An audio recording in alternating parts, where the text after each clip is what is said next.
Hi guys, let me introduce you to my new hobby/project car that I just bought, an E36 Compact. I want to talk a little bit about the history of the car, about the model, and what I have to do on this one still. So first of all, in the E36 generation, basically the car up until the A-pillar is the same for all of the different variants. So the coupe, the limousine, the touring and so on, they all share the same front, exactly the same suspension, engine and so on. So this is the reason why you will see a lot of swapped 328s compacts, even though this never officially existed for the compact. And then of course what makes it a compact is it's basically like a coupe but squashed from the side. What's interesting is that actually the wheelbase is the same for all E36s. It's really just the end. So here you can see also that for the coupe, the roof, so the window line, it would continue into the trunk, but this one is a little bit higher at the end. And also it's shorter, so that's the only difference. I think it's 22 centimeters at the back. This model in particular has one of the nicest colors, I think, for the E36 in general. It's called Fern Green, and it was available in the late 90s when Boston Green was not available anymore. So good choice by the person who bought this car, I think. Unfortunately, it doesn't pop as much because it's overcast, but yeah, it's really nice. And I also think the paint quality on this really old car is very good, very good. It does have some small issues, but I come to that later. And while all of these cars are E36s, this one has the official designation E36/5. By the way, the first Z3 generation is also an E36, and it's called /6, and the coupe is called /7. And the Z3 is really similar to the compact and not the other E36s, but yeah, I'll come to that in a little bit.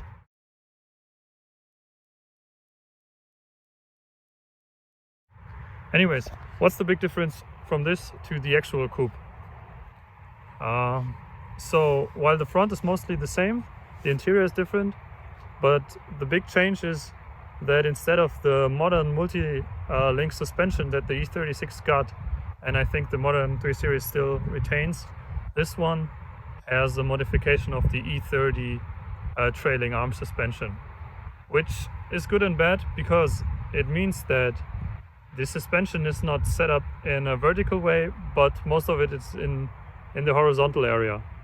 And this means that even though this car has a much shorter length, the trunk is much more usable than in the coupe.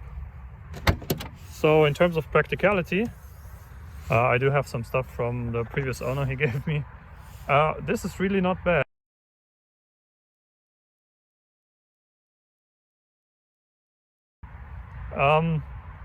It gets even more practical by the fact that all of the coupes always have, all of the compacts always have folding rear seats. While the limousine, for example, it was an option, and many I looked at, yeah, they don't option it, so you're just left with a limousine trunk, which I think is terrible. So BMW pitched this one as the practical city car, and you can really see why that's the case. The next big difference to the other E36 generations is actually the interior. And even though the compact launched a little bit later than the other E36s, so this one launched in '94 only, for some reason they chose to give this one like an 80s look for the interior styling. I think the E36 limousine coupe base versions, they have a really nice new interior. Has a lot of problems, but I think it looks really nice. But this one is basically a copy of the E30, and that's weird that this car launched later than the others. And was produced much longer than the others, up until 2000, but you're basically stuck with this 80s interior. Stuff like this. Really tiny compartment here. By the way, the previous owner gave me an OBD cable, which is nice.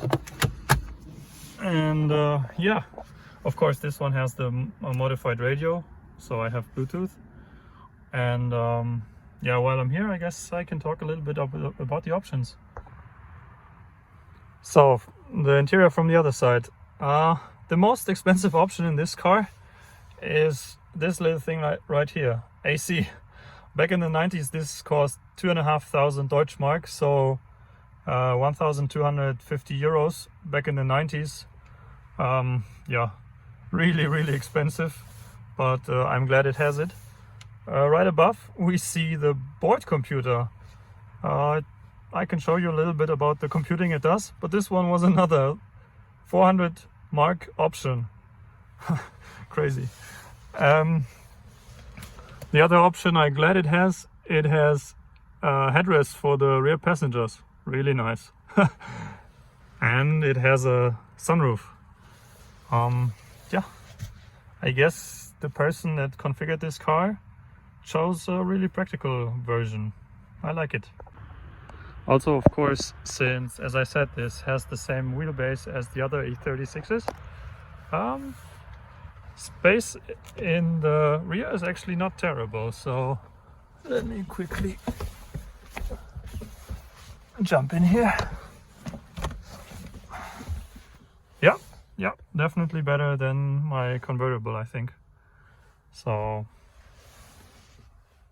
yeah, also it has these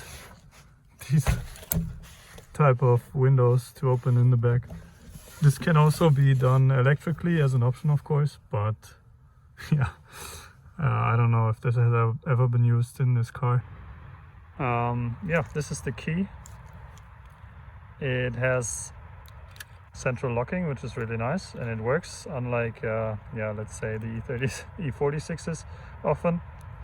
And it has this button which turns on the interior light. I don't know if, I think it's too dark to tell, but oh yeah, as you can see, will turn on the interior light from far away, which is nice. Lastly, let's talk about the user interface in the E36, which yeah, is different than a lot of other cars. So first of all, you have the seat controls at the left here, which they continued for the E36, but then they moved to the normal layout, which is that you move the seats with your right hand. And this is like opposite day in a lot of different ways. So first of all, you move the seat with your left hand, but you move your window switches with the right hand, which is always a little bit of you have to get used to it when you change cars. Then, since this is like the 80s interior, we have this for setting up the the headlights. And as I already told you, we have the ASC, so the stability control button here, by the way, and we have the board computer here. But these buttons, they seem to not do anything other than, okay, I can click it and it shows the time, but what do I do with this? Well, in order to control the board computer, you actually have to press the board computer button, which is right over here, BC, right? So in order to switch to that, you have to press it in on the left side and expect yeah, a change on the right side. Really something they had to fix by moving this display up in the cluster, and it's obviously a much better solution. Since I happen to work on stuff like this, I also know that the BC button is routed anyways to first go to the instrument cluster, because it is the way you reset your service intervals and so on, and only then will it be transferred all the way to the board computer. So yeah, it makes sense to change that in the future, which they did, luckily. Other than that, someone chose this performance shifter here as a replacement. I think visually it's really not what I like, but actually the shifter is really tight so far in terms of such an old car, so that's nice, I guess. Yeah, other than that, nothing special. Next up, let's talk about the engine. So this is an E36 369, which you may assume means it's a 1.6 liter, but at this point even BMW wasn't following its naming scheme anymore. This is actually a 1.9 liter M53 TU, technische Überarbeitung 2 engine. Yeah, 1.9 liters for about 100 horsepower, which is not really amazing, but that's what they went with in the facelift, I think, or in 1998 they changed it. So this is the 99 model, so one of the last ones. Anyway, about this engine, this is a really simple engine, which you can see the way the valve cover is shaped. This only has one camshaft going down right here, and it's only 2 valves per cylinder. The M44 engine, which is the more sporty one for the 318 Ti, you will see it has like 2 of these banks, and it's 16 valve. And yeah, not much to say about this engine, other than it also has a diesel, differentiated intake, differenzierte Sauganlage it's called in German. And this means that there's different intake paths, so to say, and the length of the path the air has to travel, it will change with the switch. So you can have a shorter way or a longer way, and this will change the torque versus power, which in lower RPM you want more torque, of course, and in higher RPM you want more power. So that's the only modern thing in this engine. But yeah, it also runs with a chain. They changed this in the early 90s, so the E30, which is a similar engine, the M40, it still had like a belt. This one has a chain, and it has a separate chain housing. Future BMWs don't have a chain housing anymore, but this is nice. And of course, I will probably have to clean this up and maybe fix some oil leaks I can already spot. Yeah, not much to say other than that. There was a facelift in '96 for this one, but I think they thought they nailed the original design, because basically nothing changed. So let's talk about the problems with this car. A really huge problem with the E36 is rust, and this one is relatively good, I would say. So in here there was a little accident, and so there was rust here, but the previous owner agreed to sand it off and put some base paint layer on it. So I will try to take care of that so it looks a little bit better. Other than that, there's not much rust to spot from the outside. If you look really closely, there's a little bit here on the hood, but unlike almost all other E36s, the wheels are clean, which is really nice.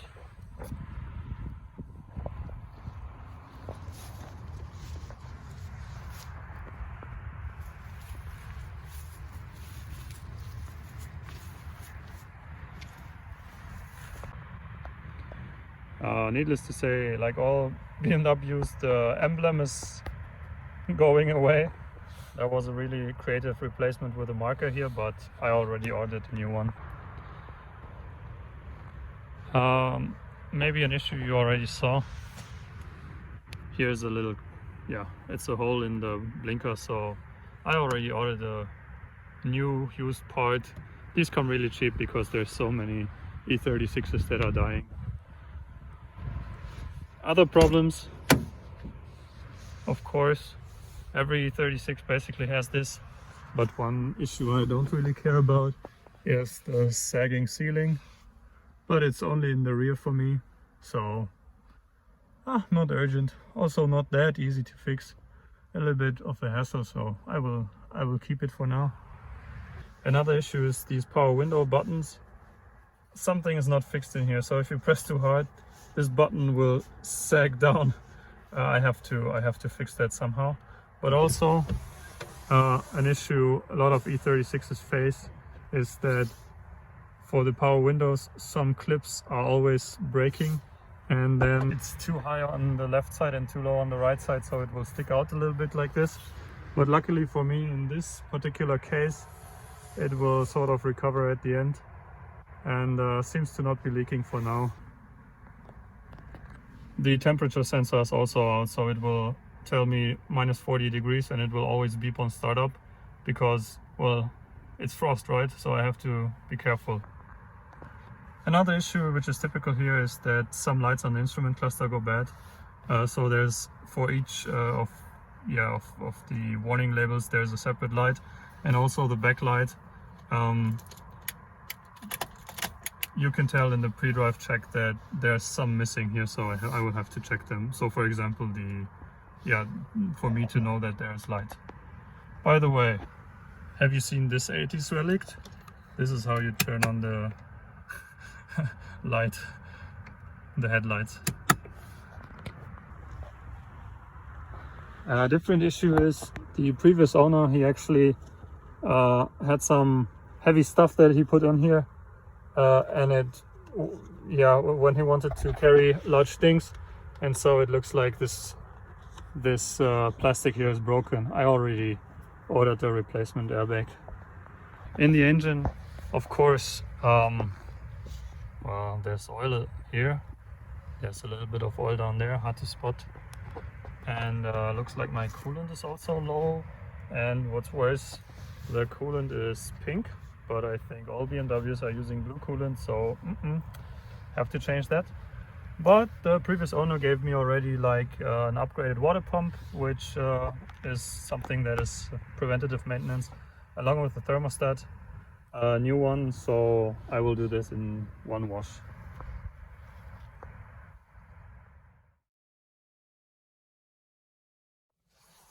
If you have your headlights on and you open the door, you will hear this magnificent sound.